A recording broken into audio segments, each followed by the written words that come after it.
Good morning, students, or good afternoon, or good evening, wherever you now find you. And welcome to the study of Eastern philosophy. But before we begin to think about Eastern philosophy, let's just think about what philosophy is. And I want to give you a sort of way I approach philosophy that I've developed across the years, and we're going to use it to map up against the different systems of thought we look at. Now, when I think of philosophy, the first thing I think of is knowledge. What I want is knowledge. I want to think about things. I want to use logic and reason and argument to understand the world I'm in. And I want to use this knowledge to understand two things. I want to understand what is most real about the world around me and how I can live in that world. And sometimes these things are called metaphysics and ethics. And both of these together I'm going to call wisdom. And philosophy will be, then, the love of that wisdom. Let's think about that a little bit together. Again, what we're aiming at in philosophy is knowledge. We don't want belief. We don't want a religion. Right? We don't want a system of belief. We want to have knowledge. And we want knowledge of what is real, or metaphysics, and knowledge of how to live, or ethics. And both of these together we can call self-knowledge or wisdom. And philosophy is the love of that wisdom. Show me how someone lives, and I'll be able to discover what he or she holds to be most real. And tell me what someone thinks is really real, not just what they say, but what grips them in their heart when they act in important or dangerous situations. What comes out when the pressure's on, and I can discover their ethics. And really, if you think about it, the best way to get at what someone thinks is most real is to look at how they live. And it can be a very humbling experience when you apply that standard to yourself and think that what I believe about the world comes out most clearly in how I live my life. And as I look at it, these two things can't be separated, the metaphysics and the ethics. You can't have one without the other for wisdom to be present. Right? So this is how I approach all thought, Eastern or Western, and it's a way we'll use to look at the systems of thought and ethics, the systems of metaphysics and ethics that we'll come across in our studies together. So that's how I view philosophy. And philosophy is a Greek term, as you may know. I always come to philosophy out of Plato, who is my master in thought, right? But what about Eastern philosophy? What is that? How is it same, and how is it different from this definition I've given you, right? Well, there are many similarities, and there are many differences between what we could call Eastern and Western philosophy. One thing you know is in both ancient Eastern and ancient Western philosophy, we see a basic distinction between appearance and reality. How it appears and how it is. There's how things appear to us and how they are. And to be wise, it's thought, is to see more than others see, who just accept what is given as appearance and just accept what their culture tells them is real about the world around them and how you should live in it.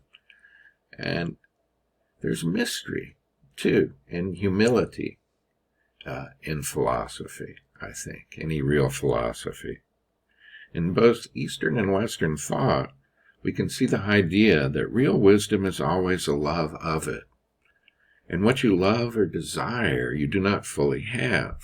You have a sort of humility before boundless reality, which you can never really capture in a theoretical system of thought.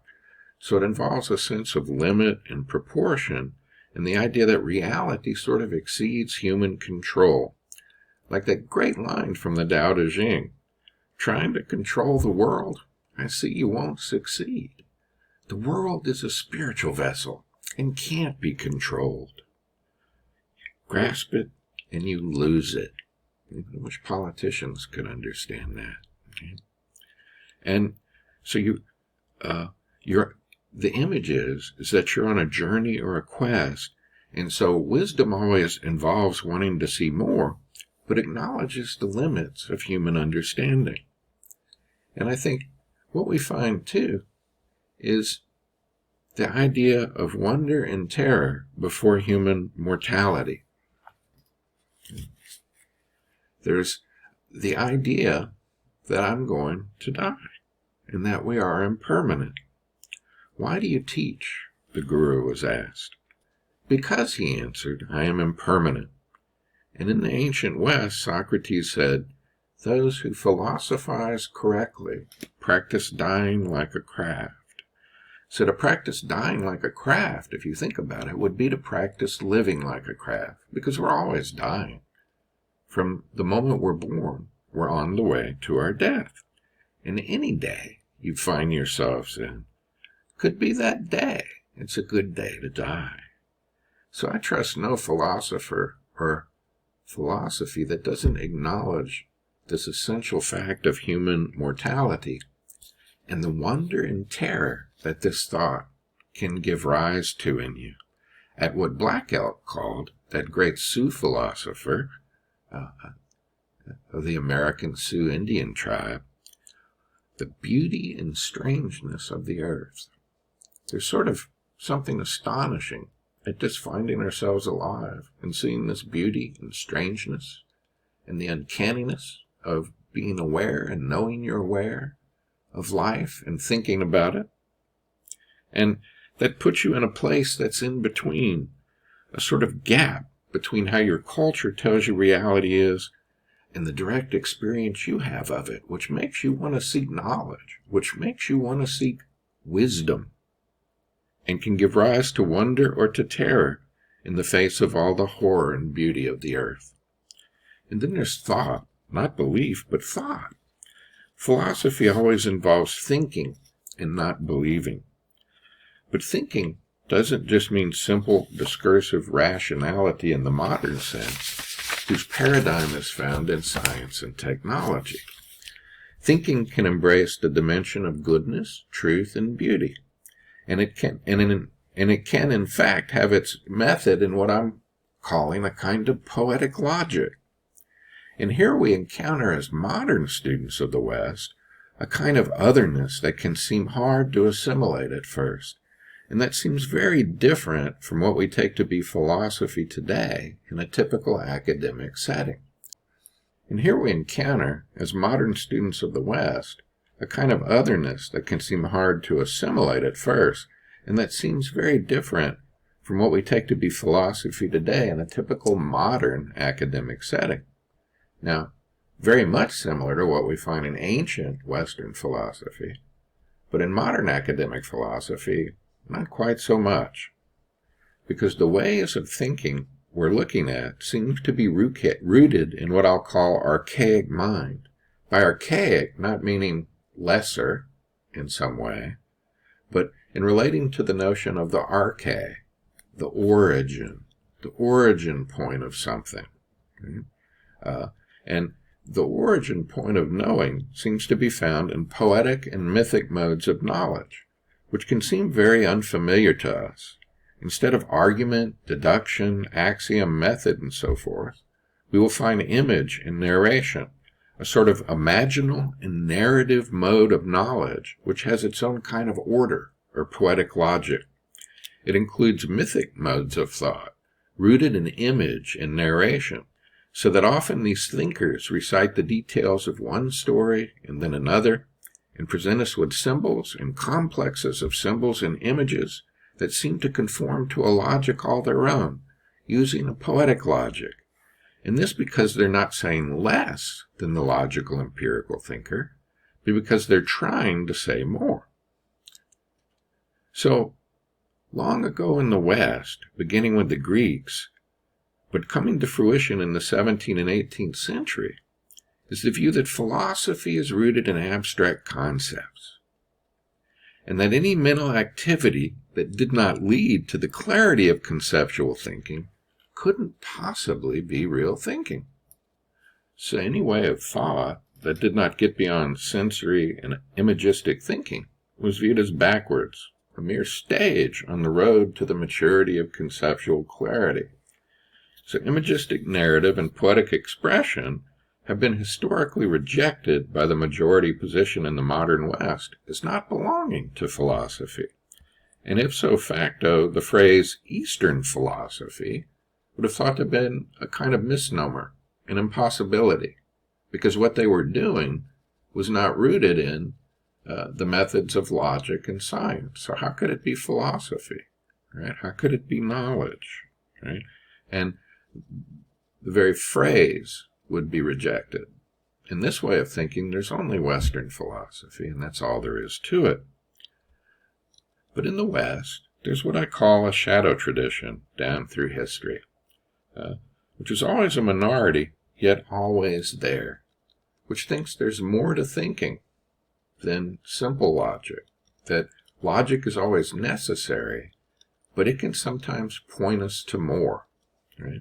Because something is more than logic doesn't mean it's less than logic. So logic is essential.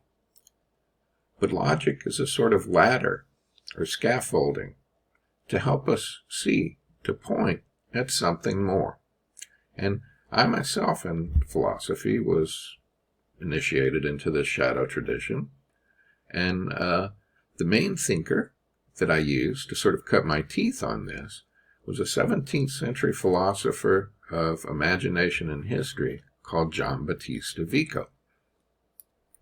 And Giambattista Vico wrote a book called The New Science, in which he pointed to this need to take history and culture and imagination and feeling and the fact that we have a body very seriously. Let me read you a few quotes from it to get us going. The first one here says, "But in the night of thick darkness, enveloping the earliest antiquity, so remote from ourselves, there shines the eternal and never-failing light of a truth beyond all question, that the world of civil society has certainly been made by humans, and that its principles are therefore to be found within the modifications of our own human mind. Whoever reflects on this cannot but marvel that the philosophers should have been all energies to the study of the world of nature, and that they should have neglected the study of the world of nations or civil world, which since humans had made it, humans could come to know." Now, this means firstly that if you want knowledge about being human, then you need to look at the problems and questions that arise and how humans make meaning, how we make our human world of society and culture, and how we become human in doing so. So the question arises, what is the origin of the human world? And the locus of inquiry becomes history and the makeup of human society, which now become all important for truly oriented thought. And if you want to talk about the origin of the human world, meaning the world of meaning for us human beings, you need to consider the origins of the first human place, the first human spaces of meaning, when we made for ourselves a human world of society that has structure, a social structure, and a history. And this means, secondly, that no theory gives us the origin of the human world, and no abstraction will put us in touch with it. Because if we want to talk about meaning, about the creation of meaning in interaction with the nature that always surrounds us and determines us in so many countless ways, we must consider the original needs that humans have in nature and the concrete questions that arise out of them. We have to consider the fact that we are bodies that eat and drink and imagine and feel and think. And any philosophy which forgets the body and all that goes with it has cut itself off from the roots of thought. Now, Eastern thinkers have always tried to integrate their philosophy with a consideration of how you live in a concrete sense. What you eat, how you work, how you die. And that, I would say, is truly the hallmark of thought in touch with the roots of being human. But how does human thinking in this sense, that's rooted in the body, begin? Well, it begins with discovering relationships. Relationships between our needs and what our senses reveal to us as we interact with the necessities of nature about us. And these relationships cannot be discovered through abstraction or theory, but only through a sort of imaginative insight, a thought that invents and discovers things, a thought that makes things. Thinking in the context of radical need, Vico thought, equals ingenious invention. And you don't need a theory. You need a way to see the relationship that will enable you to live and find meaning. And we are able to orient ourselves and note what is common and universal, always the hallmark of thought, through what Vico called imaginative universals. Let's read a little bit more from the New Science to help us think about this.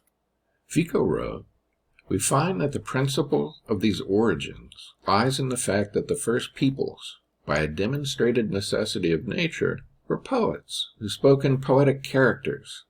The characters of which we speak were certain imaginative genera, images for the most part of animate substances, of gods or heroes formed by their imagination, to which they reduced all the particulars appertaining to each genus. These characters were true fables or myths. The first founders of humanity applied themselves to a sensory topics, by which they brought together those properties or qualities or relations of individuals and species which were, so to speak, concrete, and from these created their poetic genera or poetic universals, so that we may truly say that the first age of the world occupied itself with the primary operation of the human mind." So the original mentality of human being then created human order, human meaning, through imaginative universals, and not through abstract ones. And all original insight, then, is given form through myth. It's through the imaginative narrative that the world first takes shape for the human being. And so language, at the origin, operates imaginatively, metaphorically, and has its own kind of poetic logic. And the key thing to see here, and I've written it up here for you because I think it's so important, is Vico's point, which I'm going to summarize for you. That even though imaginal thinkers do not think in the same way as sort of modern conceptual ones, they did in fact think, and do in fact think. And the fact that their expressions are always poetic expressions is not the result of ignorance or inexperience with language, as if all they need is for some white guy to come along and teach them introduction to deductive logic and scientific method. Look here on the board, because we'll imagine we're in class, and I wrote this up there. I need to erase that and put that, right? As if all they need is for some white guy to come along and teach them introduction to deductive logic and scientific method. No, their poetic expression constitutes a form of thought with its own version of class logic that is as valid as any in living and moving in the human world with effectiveness and power in the face of human need, and may in fact be better in some areas than intelligible logics and scientific methodologies, because this way of thinking is rooted in human need. So indigenous cultures, for example, even today, have many things to teach us about how to live and interact with the natural world that give us a kind of wisdom, right, that is what I'm talking about here. This sort of original wisdom, we might call it. First philosophy. The philosophy that's first, and that's rooted in what it really means for us to be human.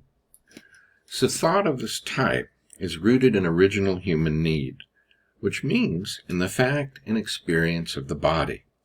And our body and its basic needs is in the inevitable context of the interwoven environment is the original place of thought, the original framework for the questions and answers that recognize this first philosophy, the philosophy that concerns original thinking and principles upon which all else must stand, or else they will fall. And this basic thought operates primarily through the mode of image and narration, though it's not limited to that. And so nature comes alive with meaning in the context of the body and its needs, and human society and human community arise in this way as well. So in reading texts like we're going to be reading and texts we're going to be studying, we need to key into what I might call a certain attitude or way of approach. Right? That we might talk about the Eastern philosophical orientation, and by that not necessarily mean something geographical, but a certain way of approaching the world and how we live in it, and how we think about what is most real, and how we should live. And so in that sense, we can find Eastern thinkers in the West, right, historically, and we could find Western thinkers in the ancient East, in modern East too, right? What's important is how you're approaching these things. And the texts we're looking at are considered East Asian texts, but I can find things in the ancient West and in even the 18th century in the West, or the 17th century, as with Vico, that represent the same method of approach. Right? So let's think a little bit about that approach. In a book like the Upanishads, the Tao Te Ching, the Zhuangzi, the Bardo Total, what I want to say is you feel the world before you think it. That doesn't mean you don't think it, but that the thinking and the feeling and the feeling and the thinking are integrated. And the image comes before the idea. If you just stayed with the image, or you just stayed with the feeling, you'd never have philosophy. Right? You have to move through the image to the logic and argument and thought that you find in it. But without the image and without the feeling, you don't have the essence of what I'm talking about. So it's not that you never think about it or never have ideas, but feeling and image have a sort of balanced priority. And the truly powerful moments of basic human orientation, or sort of beyond rational understanding. Right? And myth then offers us a great clue as to what is most real. Because the way you feel the world is only expressible through what we might call archetypes, or imaginative universals. And the way we actually orient ourselves in the world toward what is most real is based in a kind of attunement to our situation, which involves our feelings, our emotions, and our ability to reason. With image, feeling, instinct, and thought that finds its most complete expression in archetypal images and stories.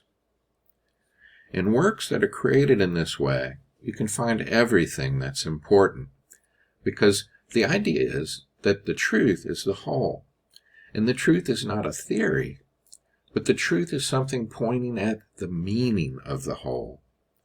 Such books, in a way, say all there is to say, and we call them books of wisdom. And wisdom is about the whole of things, about the whole of human life, about having an impression and a feeling and awareness that the whole nature of things is being addressed. Knowledge, if we just stick with it by itself, is about the part and is always partial. It's based on the idea of the encyclopedia, which blossomed in the 18th century, though you can clearly see it in Aristotle as well. There's this idea that if you add up enough details and put all the parts together, you could have a sort of universal knowledge. And modern college education seems based on this premise as well. You take this course and this course and this course, and across the years you add them all up in a certain sequence, fit all the parts together, and you're, by God, going to have an education. But a book of wisdom gives you a fundamental perspective on how these parts fit together, how they go together, right? And how there could be parts at all. Something that is more than parts and more than how the parts are organized. Knowledge is useful, we might say, but it's not ultimately useful without everything else that goes with what it means to be human. So that's enough for this video. I'm going to have another one coming at you here shortly, in which we think about how to read the kind of texts we're going to be reading in Eastern philosophy. I think it'll apply to how you should read any text, East or West. Thank you for your kind attention.